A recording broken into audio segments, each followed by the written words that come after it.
திருச்சிற்றம்பலம். நமச்சிவாய வாழ்க, நாதந்தாள் வாழ்க. திருவாசகம் அருள் 10 திருப்பெருந்துறையில் அருளியது. அருளி செய்தவர் மாணிக்க வாசகப் பெருமான். இறைவனார் பெயர் ஸ்ரீ ஆத்மநாத சுவாமிகள். இறைவியார் பெயர் ஸ்ரீ யோகாம்பாள்.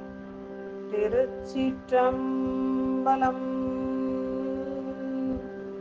ஜோதியே சுடரே சூழொளி விளக்கே சுரி குளர்பனை முலை மடந்தை பாதியே பரனே பால் கொல்வெண்ணீற்றாய் பங்கயத்து அயனுமால் அறியா நீதியே செல்வ திருப்பெருந்துறையில் நிறை மலர் பொருந்தம் ஏவிய சீர் ஆதியே அடியே நாதரித்தழைத்தால் அதெந்துவே என்றருளாயே. ஆதியே அடியே நாதரித்தழைத்தால் அதெந்துவே என்றருளாயே.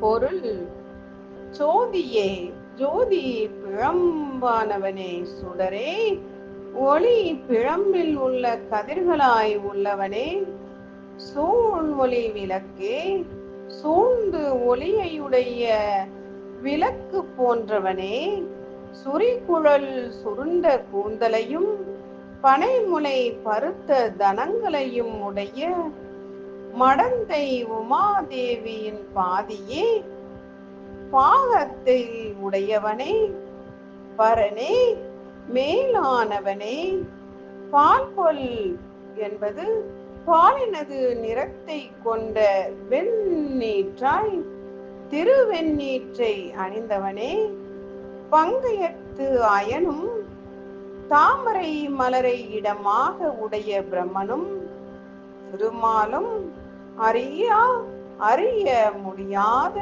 நீதியே, நீதியானவனே, செல்வ திருப்பெருந்துறையில் செல்வமிக்க திருப்பெருந்துறையில் நிறை மலர் நிறைந்த மலர்களை உடைய குருந்தம் ஏவிய குருந்த மர நிழலில் பொருந்திய சீர் ஆதியே, சிறப்புடையவனே, அடியேனாகிய நான் ஆதரித்து அழைத்தால், உன்னை விரும்பி அழைத்தால் அதெந்துவே என்று அருளாய்.